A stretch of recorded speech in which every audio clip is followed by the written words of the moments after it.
Welcome back, you beautiful anomalies, the ones they can't figure out, the ones who walk into rooms and make the energy shift without saying a single word. Yeah, I'm talking to you, the one they've been trying to decode for months, maybe years. See, something happened recently that I need to talk about. Something so wild, so absolutely unhinged, that when I first heard it, I had to sit down and just laugh. They hired someone. Not just anyone, though. They went deep, real deep into their pockets and pulled out $10,000. 10 bands, cold hard cash. And they handed it to what they thought was their secret weapon, a spiritual assassin, someone who reads energy for a living, someone who can supposedly see into souls and pull out secrets like they're reading a morning newspaper. They briefed him, showed him your picture, gave him your name, told him everything they knew about you, which, let's be honest, wasn't much, because you've been moving in silence like a ghost wrapped in smoke. They said, we need you to look at this person, read their energy, find the weakness, find the crack, find something we can use. And you know what this man did? This so-called professional who's been in the game for decades, who's read killers, manipulators, broken souls, and walked away unbothered every single time. He looked at you. Just looked. Not even for long. Maybe 30 seconds, maybe less. And then this man, this seasoned veteran of the unseen, this walker between worlds, he closed his folder, pushed the money back across the table, and said 5 words that will haunt them forever. I'm not touching that one. Then he stood up, grabbed his coat, and walked out the door, leaving $10,000 on the table like it was cursed. Like touching that money would bind him to something he wanted no part of. They sat there, stunned, confused, panicking, because they just watched their hired weapon retreat without even engaging. And later, when they finally got him on the phone, desperate for answers, you know what he said? Whatever that is, it's not what you think it is, and I'm not getting involved. That's not a person you send someone after. That's a reckoning. Let me break this down for you, because this isn't just some random story. This is a message, a warning, a confirmation of what you already knew deep down, but maybe didn't have the words for yet. See, spiritual assassins, they exist. And they're not some fantasy from a Netflix show. These are people who've trained their entire lives to see beyond the surface, to read frequencies, to detect lies, trauma, intentions, power, weakness. They can look at someone and know if they're dangerous, broken, hiding something, pretending. It's their job. It's what they do. And the people who hire them, they're not playing games. $10,000 isn't pocket change. That's desperation money. That's we need to know what we're dealing with money. That's this person scares us and we don't even know why money. They thought they were going to get a report, a breakdown, maybe some dirt they could use, some hidden shame they could exploit, some weakness they could poke at, until you cracked.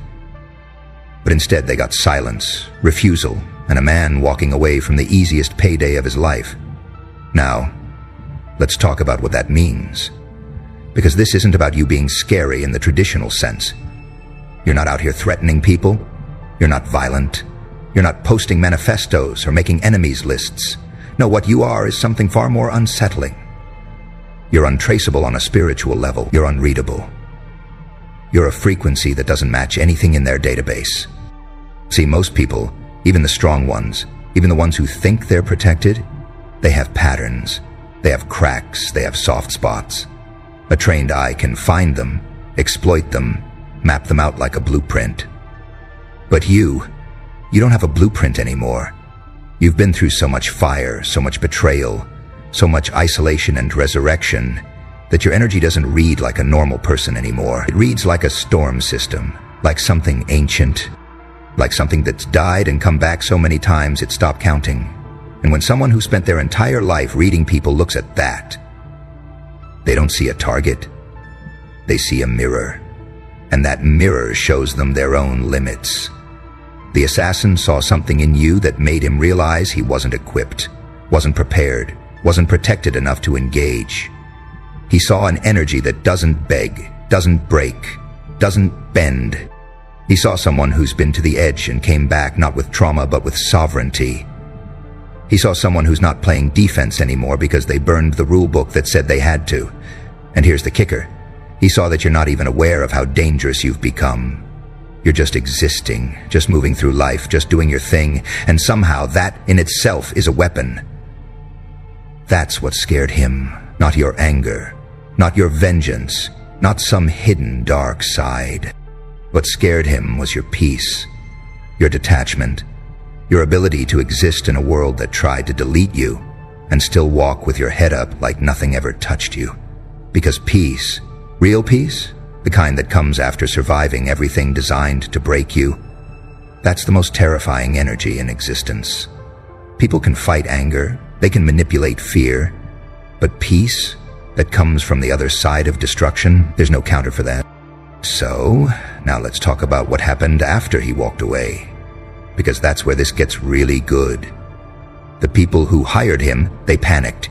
They didn't just lose $10,000, they lost their plan, their strategy, their sense of control. See, they were so sure this was going to work. They thought they'd get some juicy intel, some secret vulnerability, some way to finally get under your skin and make you react. They've been watching you for so long, trying to figure out why you don't break, why you don't snap, why you don't play their games anymore. And when the assassin refused the job, it confirmed their worst fear. You're not just strong, you're something else entirely. You're off the map. You're outside their understanding. You're the anomaly their system wasn't built to handle. And now they're stuck. Because what do you do when the person you hired to take someone down spiritually takes one look and says, "Not this one"? You panic. You spiral. You start questioning everything. They started asking questions, desperate questions, trying to understand what the assassin saw that they didn't. What do you mean you won't touch them? What did you see? What's so different? And from what I heard, he barely answered. Just kept saying things like, "That's not a person you go after, that's someone you avoid." And, "I've seen a lot of energy in my life, but that one's been forged in something I don't want to understand. And my personal favorite, if you're smart, you leave them alone and hope they forget you exist." Can you imagine? Can you imagine being so powerful, so untouchable on a spiritual level that a professional energy reader refuses money to avoid engaging with you? That's not normal. That's not something that happens to regular people. That only happens when someone's been through so much transformation, so much alchemy, so much death and rebirth, that they've become something the universe itself marks as do not disturb. You didn't choose this. You didn't wake up one day and decide to become this. This is what survival does when you refuse to let it make you bitter, when you refuse to let it make you small, when you take every ounce of pain and turn it into fuel instead of poison. The assassin saw that. He saw that you're not running on normal human energy anymore. You're running on something ancient, something primal, something that's been refined through pressure until it became unbreakable. He saw that engaging with you wouldn't just be difficult, it would be dangerous for him. Because people like you, people who've transmuted their trauma into power, they don't just defend themselves. They reflect. They mirror. They send energy right back at its source. And anyone who comes at you with ill intent is going to get hit with their own shadow, amplified, concentrated, and returned with interest. The assassin knew that. He's been in the game long enough to recognize when someone's energy isn't just strong, it's weaponized. And he wanted no part of that karmic exchange. So he walked away, left the money, broke the contract, and probably went home and did a cleansing ritual, just to make sure he didn't accidentally pick up any residue from even looking at your picture. That's how powerful you've become, and you didn't even know it. Now let's bring this home, because this isn't just about them, this is about you understanding what you've become. See, for years, maybe your whole life, you've felt different. You've felt like you don't quite fit. Like you're playing a game everyone else seems to understand, but you're just improvising. You've been betrayed, abandoned, misunderstood, underestimated. People have walked away from you, ghosted you, used you, and tossed you aside like you were nothing. And every single time, it hurt. Every single time, you questioned yourself. What's wrong with me? Why am I too much? Why can't I just be normal? But here's the truth they never told you. You were never meant to be normal. You were never meant to fit into their little boxes and play by their little rules. You were meant to be the disruption, the catalyst, the force that changes everything, just by existing. And every betrayal, every abandonment, every moment of isolation, it wasn't destroying you. It was refining you. You've been in the fire so long, you've become the fire. You've been in the dark so long, you've learned to see without light. You've been alone so long, you've built a kingdom inside yourself that no one can ever touch. And now that you've emerged from all that, people don't know what to do with you. They can't manipulate you because you've seen every trick. They can't guilt you because you've already carried more shame than they could ever manufacture. They can't scare you because you've already faced your worst nightmares and walked out the other side smiling. You've become untouchable, not because you're cold, but because you're complete. You don't need their validation. You don't need their approval. You don't need their love. You've learned to give yourself everything they withheld. And that's the ultimate power move. When someone becomes self-sufficient on a soul level, when they stop looking outside themselves for meaning and worth, they become dangerous to the system. They become uncontrollable. They become free. That's what the assassin saw. He saw freedom wrapped in scars. He saw power that didn't ask for permission. He saw someone who'd been to the underworld and came back wearing it like a crown. And he knew that trying to take you down would be like trying to fight a hurricane. You don't win. You just get destroyed. So he walked away, and honestly, that's the smartest thing he could have done. Because people like you don't fight back out of ego. You fight back because your very existence has become a statement, a declaration that pain doesn't get the final word, that betrayal doesn't write the ending, that isolation doesn't define the story.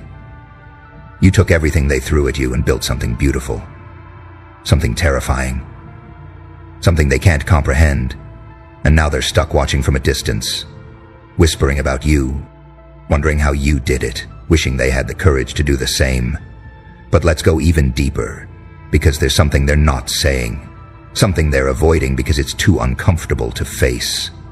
The real reason they hired someone to read your energy isn't because they wanted information, it's because they wanted permission. Permission to hate you. Permission to dismiss you. Permission to stop feeling inferior in your presence. You see, when someone rises after being counted out, when someone thrives after being written off, it forces everyone around them to confront an uncomfortable truth. If they can do it, why can't I? And instead of using that as motivation, most people use it as ammunition. They need you to be secretly broken, secretly fake, secretly hollow inside, because if you're actually as whole as you appear, then they have no excuse for their own stagnation. They have no justification for their own fear. They have to face the fact that they chose comfort over growth, safety over truth, approval over authenticity. And that's a mirror most people will shatter before they look into. So they hired someone, hoping he'd come back with a report that said, yeah, they're damaged, they're pretending, they're one bad day away from collapse. They wanted proof that your strength is performance, that your peace is pretense, that your power is borrowed. Proof of performance. Proof of performance. That your peace is pretense, that your power is borrowed. But instead he came back and said, that's real, that's earned, and I want nothing to do with it. And now they're stuck with the realization that you're not faking anything. You're not performing. You're not pretending. You're just existing at a frequency they can't reach. And that's driving them insane because it means everything they believed about survival, about strength, about what it takes to make it through the fire. It's all been a lie they told themselves to feel better about giving up. You didn't give up. You transmuted. And that makes you a walking, breathing reminder of their own surrender. This is why they talk about you in whispers. This is why they obsess over your silence. This is why they analyze your every move, looking for cracks that don't exist. It's not about you anymore. It's about them. It's about their need to believe that no one can actually be this free, this unbothered, this untouchable, without some secret weakness they can exploit. But the truth is, your weakness isn't hidden. Your weakness was visible for years. It was your kindness, your loyalty, your belief in people, your willingness to see the best in everyone, even when they showed you their worst. And they exploited that. They used that. They weaponized your softness until you had no choice but to let it die. And what emerged in its place is what terrifies them now. You didn't become hard, you became selective. You didn't become cruel, you became discerning. You didn't become cold, you became unavailable to anything that doesn't match your frequency. And that's not a weakness, that's mastery. Now let me tell you what I think happened in that room when the assassin looked at you, because I've thought about this a lot and I think I've figured it out. See, when you read energy professionally, you develop patterns, shortcuts, ways of quickly categorizing what you're seeing. Most people fit into categories: victim, predator, healer, manipulator, lost soul, awakened being, whatever. And within those categories, there are subcategories, levels, variations. A professional can usually slot someone into a category within seconds and then know how to proceed. But every once in a while, very rarely, they encounter something that doesn't fit. Something that breaks the categories. Something that their training didn't prepare them for. And when that happens, the smart ones walk away. The dumb ones engage and regret it. This assassin, he was smart. He looked at you and realized you're not in any category he recognizes. You're not a victim because you're not broken. You're not a predator because you're not hunting. You're not a healer because you're not fixing anyone. You're not manipulative because you're too direct. You're not lost because you're too certain. You're not even awakened in the traditional sense because you're not peaceful. You're powerful. What he saw was someone who's been dismantled and reassembled so many times that the original blueprint no longer applies. He saw someone who's integrated their shadow so completely that there's no separation between light and dark anymore. Just presence. He saw someone who's made peace with their pain without forgiving the people who caused it, which shouldn't be possible, but somehow you managed it. He saw someone who's not interested in revenge, but wouldn't hesitate to protect themselves. Someone who's not seeking validation but commands respect without asking. Someone who's not playing the game but somehow winning anyway. And all of that together, it creates an energy signature that's unstable isn't the right word. Unpredictable isn't right either. The right word is sovereign. You're a nation unto yourself. And nations, real nations, you don't attack them lightly.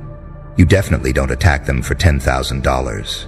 He saw that engaging with you would require him to bring his full arsenal, his full protection, his full focus.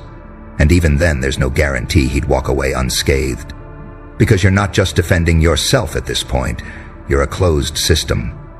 You're a fortress that's been under siege so long it learned to generate its own resources, its own energy, its own light. You don't need anything from the outside anymore. Which means there's nothing to exploit, nothing to leverage, nothing to use as a bargaining chip. The only way to affect someone like that is direct confrontation. And direct confrontation with someone who's got nothing to lose and everything to protect is suicide. So he walked away. He walked away because he recognized something in you that most people only read about in ancient texts. Someone who's achieved spiritual autonomy. Someone who's broken free from the matrix of need, want, desire, fear. Someone who's operating from pure will, pure intent, pure presence.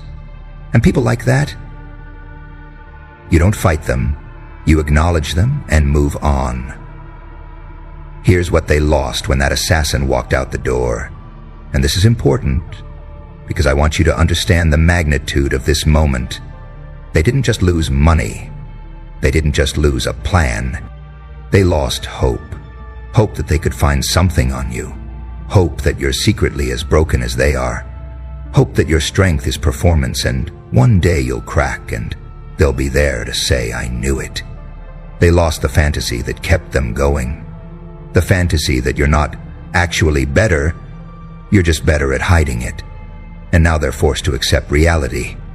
You are better. Not better than them in some competitive sense, but better than the version of yourself they tried to keep you locked into. You're better than the person they needed you to be to justify their own choices. You're better than the role they assigned you in their story. And that's unforgivable to people who measure their worth by your limitations. They also lost control of the narrative. See, as long as they could tell themselves, we're just concerned, we're just trying to understand them, or just making sure they're okay. They could pretend their obsession with you is benevolent, but the moment they hired someone to spiritually profile you, they revealed their true intent. They're not concerned. They're threatened. And now that the person they hired refused the job and basically confirmed that you're everything they feared you might be, they can't pretend anymore. They can't gaslight themselves. They can't make you the villain in a story where they're the victims. The assassin's refusal is objective validation that you're not the problem, you're the solution, and they're the ones who need to figure themselves out. That's a tough pill to swallow for people who've built their entire identity around being right about you being wrong. But here's the thing I want you to really absorb, because this is where we get into the victory, into the vindication, into the moment where you realize everything you've been through wasn't wasted. They spent $10,000 to confirm what you already knew. They paid professional money for someone to tell them what you've been showing them for free. You're not the person they can manipulate anymore. You're not the soul they can exploit. You're not the energy they can drain. You've become something they don't have the tools to touch, the wisdom to understand, or the courage to face. And now they know it. Now it's confirmed. Now it's validated by someone outside their circle, someone objective, someone professional. And they have to live with that. They have to live with the knowledge that they had you once. They had access to you. They had your trust, your loyalty, your love. And they threw it away. They threw it away thinking you'd always be there, always be available, always be that person they could count on to absorb their chaos and ask for nothing in return. What they missed, what they'll never understand, is the journey you took to get here. They weren't there for the nights you cried until you had no tears left and then cried some more. They weren't there when you stared at yourself in the mirror and didn't recognize the person looking back. They weren't there when you questioned everything, your worth, your sanity, your right to even exist. They weren't there when you had to choose between staying bitter or starting over, between holding grudges or holding yourself, between revenge or peace. They saw the before, they see the after, but they missed the during. And the during is where the magic happened. The during is where you died 1,000 deaths and got resurrected every single time by nothing but your own will. The during is where you stopped waiting for someone to save you and became your own salvation. The during is where you learned that the love you were begging for from everyone else was already inside you, buried under years of conditioning that told you it wasn't enough. They missed the moment you realized that every person who walked away did you a favor. They missed the night you finally understood that isolation wasn't punishment, it was protection. They missed the day you stopped seeing your sensitivity as weakness and started seeing it as your superpower.